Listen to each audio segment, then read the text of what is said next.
Bonjour à toi, ami amateur ou amatrice des mots. J'espère que tout va bien pour toi. Aujourd'hui, je vais partager avec toi un petit extrait du Petit Prince de Saint-Exupéry. J'espère que ça va te plaire. Allez, on verte. Je demande pardon aux enfants d'avoir dédié ce livre à une grande personne. J'ai une excuse sérieuse. Cette grande personne est le meilleur ami que j'ai au monde. J'ai une autre excuse. Cette grande personne peut tout comprendre, même les livres pour enfants. J'ai une troisième excuse. Cette grande personne habite la France, où il a faim et froid. Elle a bien besoin d'être consolée. Si toutes ces excuses ne suffisent pas, je veux bien dédier ce livre à l'enfant qu'a été autrefois cette grande personne. Toutes les grandes personnes ont d'abord été des enfants, mais peu d'entre elles s'en souviennent. Je corrige donc ma dédicace. Allez en verte, quand il était petit garçon.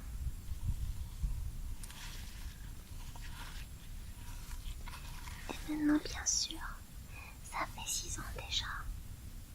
Je n'ai jamais encore raconté cette histoire.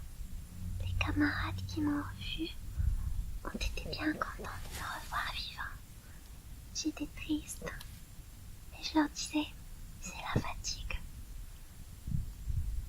Maintenant, je me suis consolée, c'est-à-dire, pas tout à fait, mais je sais bien qu'il est revenu à sa planète, car au lever du jour, je n'ai pas retrouvé son corps.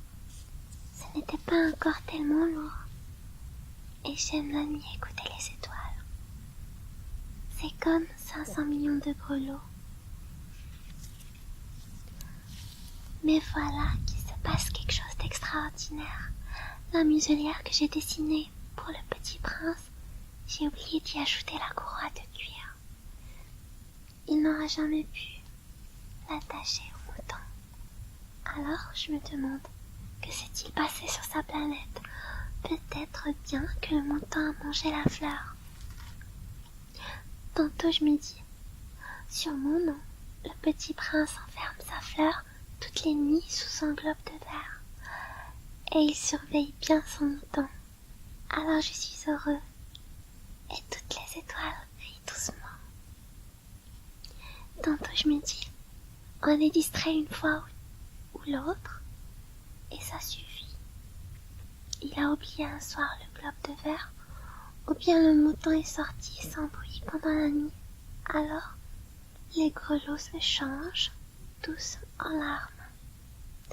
C'est là un bien grand mystère. Pour vous, qui aimez aussi le Petit Prince, comme pour moi, rien de l'univers n'est semblable si quelque part, on ne sait où, un mouton que nous ne connaissons pas a oui ou non mangé une rose. Regardez le ciel.